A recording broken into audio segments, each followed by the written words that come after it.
Two American travelers went viral after accidentally booking a flight to Tunis, Tunisia, instead of Tunis, France. Not to be the friend that's too woke, but those girls who went to Tunis instead of Nice are like reeking of racism. If you're ever feeling down about yourself, well, hey, at least you didn't accidentally fly to the wrong continent and brag about it on TikTok.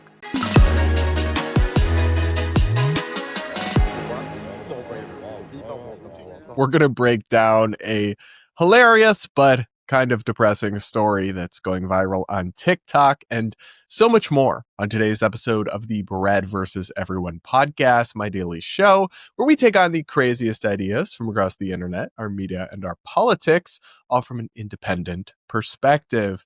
Guys, this is the biggest story on TikTok right now, and it follows a pair of young American women who were in Italy and decided to fly to Nice, France. But somehow, somewhere along the lines, they got confused and bought tickets and boarded a flight to Tunisia.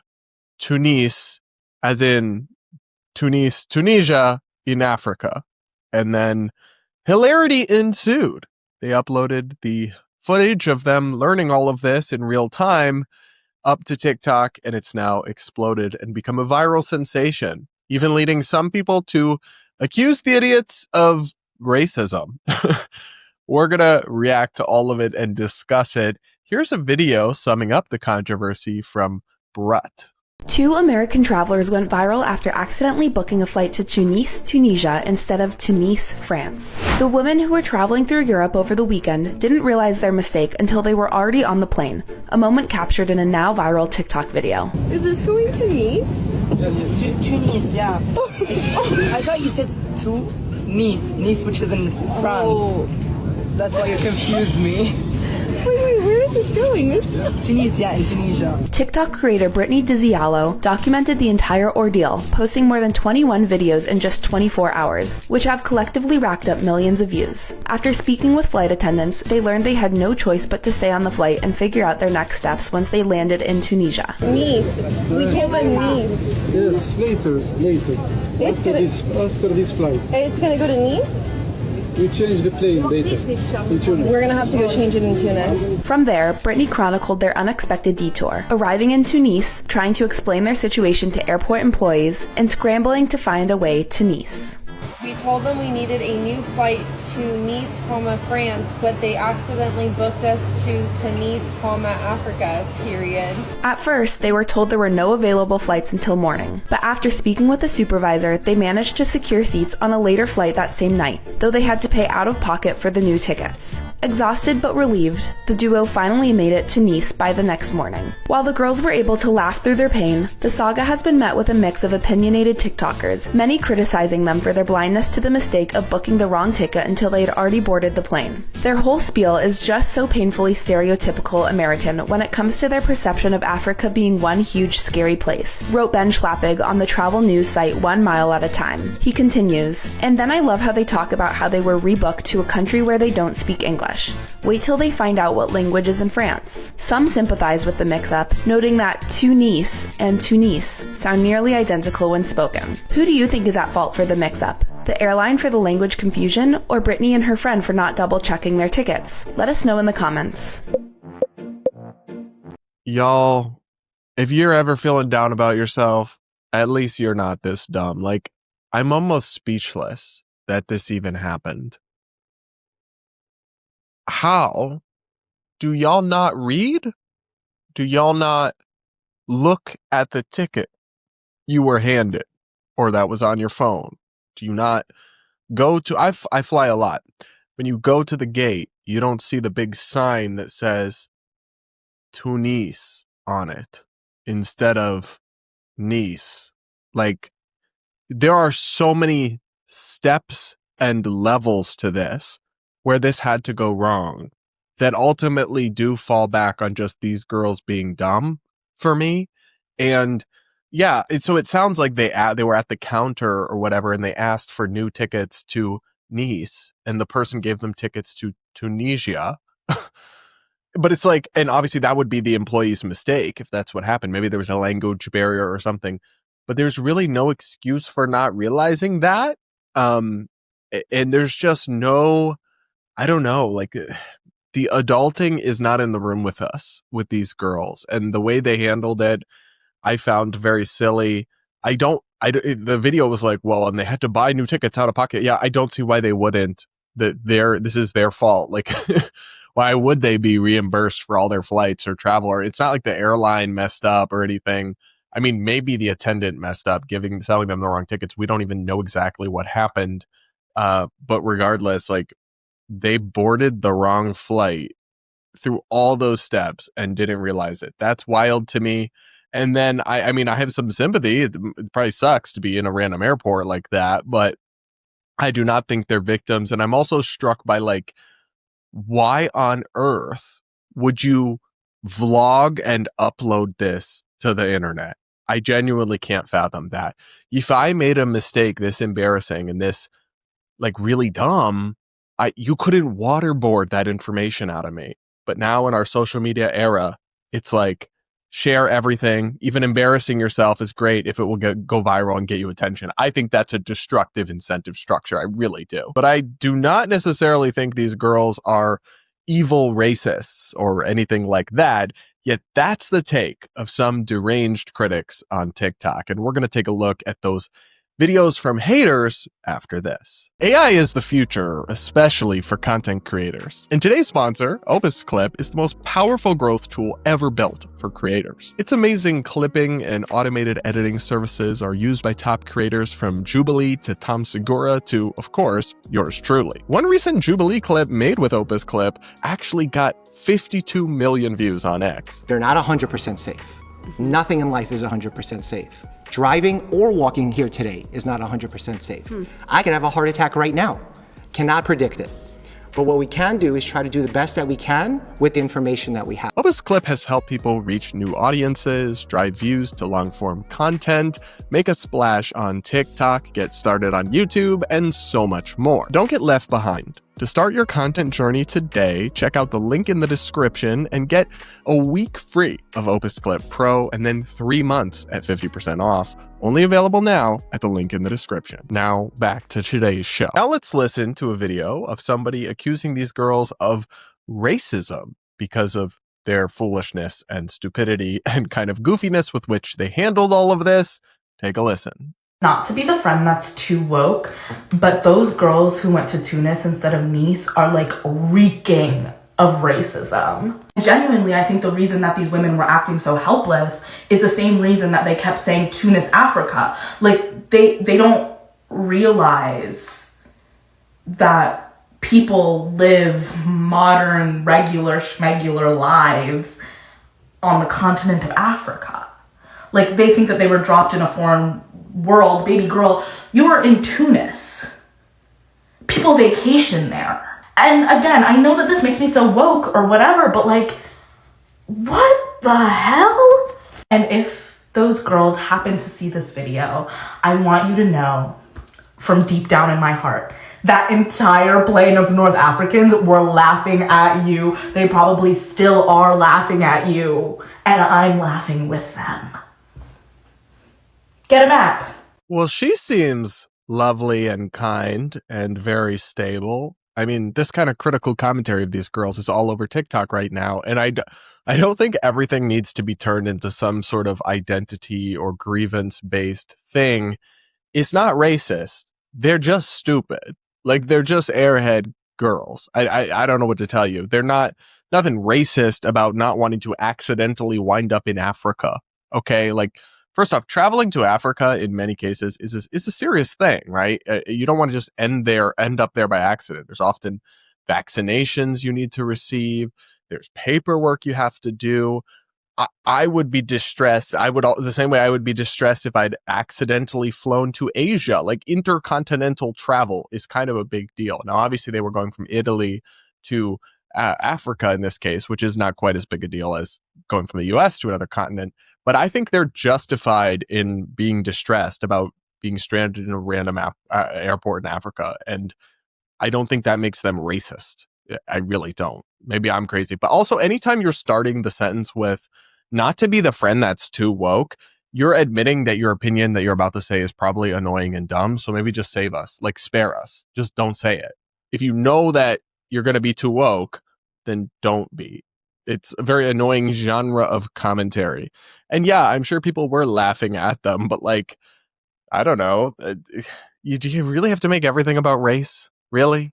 Can't it just be stupid girls doing dumb things on TikTok? I don't know. I find that frustrating because I really do think we've watered those warnings and those accusations down. If everything under the sun is racist, really, people just stop taking that seriously. And that's a problem because racism is real and still exists, and actual hate and bigotry is terrible. But we shouldn't just be so lightly throwing around such serious charges at people, especially when they're already going through an unfortunate moment. But everybody just wants to join the pile on, and maybe I'm doing it a little bit. We're talking about how silly these girls are, but of course I wish them no real ill will.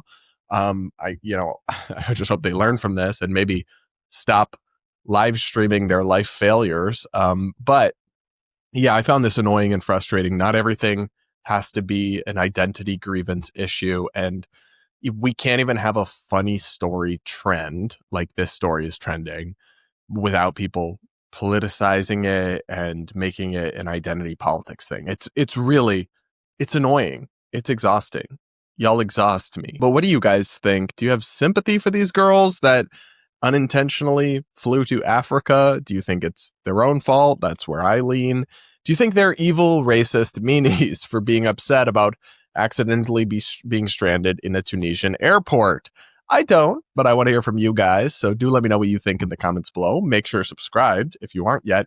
Hit that like button while you are at it. Remember, you can also send in voicemails for my Voicemail Friday episodes where I react to your woke horror stories, give advice on your personal life scenarios, and answer any questions y'all have for me. The link to send in one of those is in the description. Up next, we're going to react to probably the most humiliating moment of cable television I've seen in a long time. And that's saying something because it's bleak out here on these channels, on these networks, left, right, and center. They are not sending their best, okay? And the least best of the least best has to be the ladies of The View over there on ABC, and particularly Whoopi Goldberg. Now, they just had the opportunity of a lifetime. They welcomed Supreme Court Justice Sonia Sotomayor onto The View this week for an interview. And like, as a political commentator, as a media personality, interviewing a member of the Supreme Court, they don't do a lot of interviews. So that is like really cool and really a big deal. And they totally botched it. And Whoopi accidentally, utterly humiliated herself and revealed just how ignorant she is. Like, this is really bad, guys. Watch this clip. So, and we know that you can't comment on legal cases pending, but as Sonny said, you know, the ruling yesterday about ICE raids, I'm just curious, how are they going to know who is who? Read my dissent. Where can people find these dissents? Because I think people always think they're not available to regular folks. Is there a place to how? Online. And you search online the way you search anything. Yeah. The Supreme Court's decision yesterday. You can start there. Yeah. All right. Sotomayor dissent yesterday. Yeah. Nome, that's one of the names in the case. The Nome Supreme Court decision. Search bar, it'll pop right up. The Supreme Court website, SupremeCourt.gov, has all our decisions immediately when they're issued. But so you don't even have to wait for They keep defunding the Department of Education. How is going to be reading these dissents? Oh my God. Everything about this gives me AIDS. They keep defending the Department of Education. Who's going to read the dissents? Joy Behar, my dear. The Department of Education, the federal Department of Education, doesn't teach anyone to read. That's not what it does. State and local education does. Okay, it's just like, these women are paid millions of dollars to get up there and yap about this stuff. They are gifted with the opportunities to talk to some of the most important people in the world, and they know nothing. They know less than nothing. They know negative things I mean, you can hear, I don't get this worked up this often, but it is so frustrating as somebody who wants to be in media and who would love these opportunities to see just the dumbest people in America have these opportunities heaped upon them and just fail up and up and up. It is astounding and it is maddening. I don't understand it at all. But to the original point here, Whoopi Goldberg used her opportunity, speaking with Sonia Sotomayor, one of the justices on the Supreme Court, perhaps the most liberal justice, an Obama appointee, to ask her where people can read the decisions that she writes or the dissents that she authors. And the answer is just anywhere on the internet, on the Supreme Court's website. Like, how are you, a decades-long veteran of cable news, and you don't know that? Also, did Whoopi just admit to us that all those times she has gotten up on TV to talk about Supreme Court decisions, she didn't read any of them because she doesn't even know where to find them? She's not even sure if they're public or not. Like, I would say I feel secondhand embarrassment for Whoopi, but I actually don't, because I just feel like pissed off. But I'm astounded. That's really bad. Like, it's bleak. These people are paid millions of dollars for this level of political expertise and insight. We are so cooked. America is so Oh, guys, I don't know. I don't have a lot of hope. I don't see things getting better. I really don't. I just don't. Like, media is so bad. All of it's so bad. The dumbest people on conservative media are increasingly the ones with the biggest audiences. The most vacuous, empty shells of human beings are the ones with these multi-million-dollar contracts. And I don't understand it. I find it so sad and so bleak. But you know what?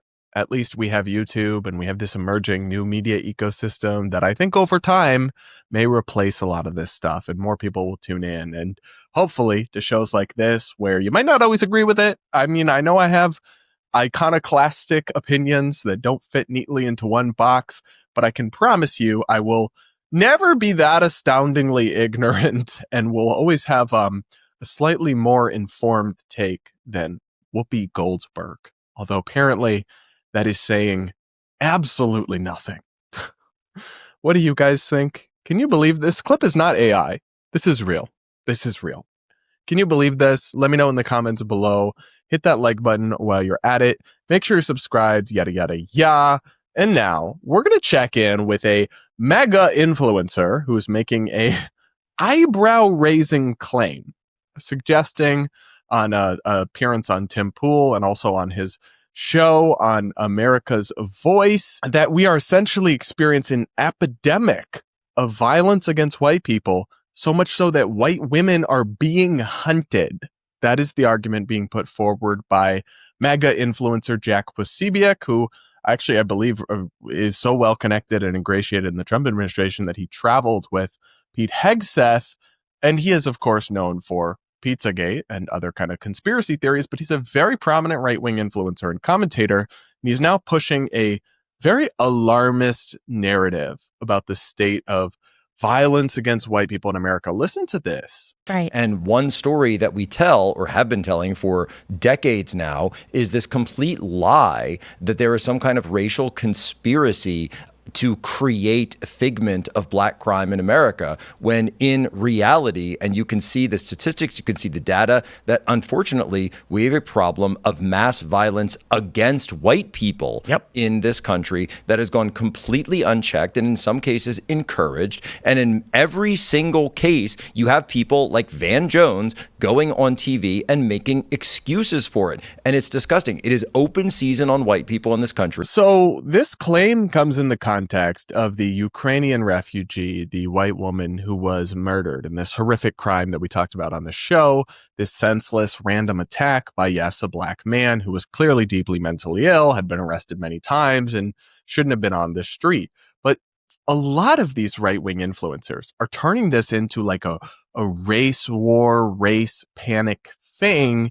And the alarmism and hyperbole of their claims is just not substantiated by the facts. So obviously, I mean, I think we should have honest conversations about crime in America. Not all groups commit crimes at equal rates. We can talk about why that is. There's a wide variety of socioeconomic and cultural factors and values that play into that. I certainly don't think any race is genetically more violent or anything like that. But obviously, you know, the Black community, other groups of people have different crime rates that in some cases are higher than other groups. And we should be able to talk about that. And, you know, for a long time, even mentioning those facts was like offensive or verboten. And I don't think it should be. However, we also should not be pretending like we are in some dystopian late stage America where white people are being hunted on the streets. That's just not true. Most murders are within the races. So it's most of the time that white people are murdered, it's by other white people. Most of the time that Black people are killed, it's by other Black people. Almost, I think, 80 to 90% of murders are intra-racial. So not between different races, but within one race. And I wanted to know if there's any truth to this idea that like America is becoming dangerous, more dangerous for white people under attack. So I asked Grok, Elon Musk's AI bot, to fact check this claim. Here's what they found. The absolute number of white victims killed by Black offenders increased slightly from the early 2010s to late 2010s, aligning with a modest increase in overall homicides during that period. However, longer-term data from the Bureau of Justice Statistics shows a clear decrease in both the absolute numbers and proportion of Black on white homicides since the 1990s peak in violent crime. Basically, Grok pointed out that interracial homicides, particularly the kind of Black people killing white people thing that they're acting like is some out of control problem, is actually much lower today than it was several decades ago, which is funny to me because you'll often actually hear many types harken back to the 90s as like a golden age of America. And it was in many ways a good decade in American history, but also like we only remember the rosy parts. There was a lot more crime and a lot more serious issues that have actually gotten better, not worse. None of this is to say that like we shouldn't talk about crime, we shouldn't have honest conversations about race and crime, or that we can't talk about these disturbing incidents. But I don't like it when people use hyperbole and propaganda to scare people needlessly and ignore data and objective facts. White people are not being hunted in America, and neither are white women. But Jack had, I believe, his wife on his show to suggest, quite literally, this is what they titled the episode, that white women are being hunted. I have to say that in the last decade, I've noticed such a huge increase in crime, and it seems like white women are being attacked by all the Black men almost all the time. And at one point, I don't know if I'm the only one noticing it, but hopefully not. And at some point, people will realize that it's a huge problem in the United States, and more strict policies need to be put in place in order to protect the girls. So this is kind of wild to me because it almost seems woke. It almost reminds me of how like woke people think that thousands of Black people, unarmed Black people, are killed by police officers every year in America, and then the real number is like 10. Because what she says here is like, it feels like crime is so much worse in America now. It feels like white women are being murdered by Black people more and more.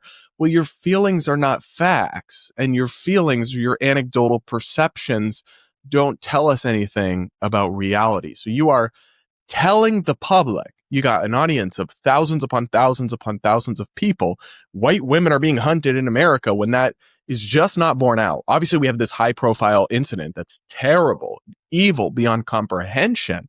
But to suggest from that, to extrapolate from that and say, oh, well, white women under attack in America. No, we're a country of over 300 million people.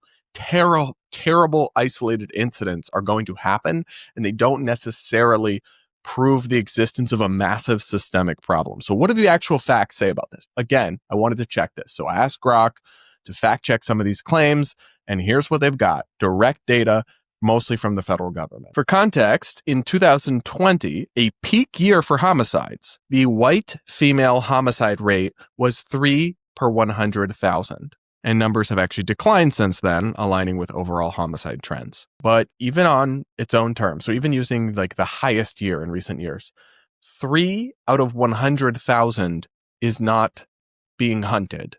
That's just not true. That's just not a thing. That's a fairly normal homicide rate. Of course, every killing is a tragedy, but like you're spewing a fake victimhood narrative about white people in modern America and needlessly scaring white women as if they're under assault when they are not. We call out the left when they push bogus victim narratives, and I'm calling you out too. And again, this has gone down over time, the white female homicide rate compared to a couple decades ago, and it's lower than the other groups. So for example, black female homicide rate, higher, but you wouldn't say black women are hunted in America. And the other thing here is that in almost all of the cases, most of the cases that white women are being killed, they're not being killed by black men. They're mostly being killed by white men because most murders happen between intimate partners or family members or other people, and those tend to be mostly of the same race. So this whole white victim narrative is just not based in reality. It's just not based in facts. And it's just needlessly alarmist. And it's just going to rile people up and scare them far beyond what facts actually justify. I really find it bizarre and strange that so many fringe right-wing commentators are engaging in the same kinds of tropes and narrative-laden commentary that puts feelings over facts that we saw the left do for so many years in their pursuit of identity-based grievances and victimhood politics. Well, now it feels like we're just getting a MAGA flavor of that. And I find it equally distasteful. That's just me. Maybe you guys don't agree. I'm happy to hear from you. Do let me know in the comments below. Make sure to subscribe, by the way, to the channel if you aren't yet. And do hit the like button while you're at it. Remember, you can send in your voicemails for our Voicemail Friday episodes at the link in the description. And with that, guys, that'll be it for today's episode of the Brad vs. Everyone podcast. Thanks to everybody for tuning in, and we'll talk again real soon.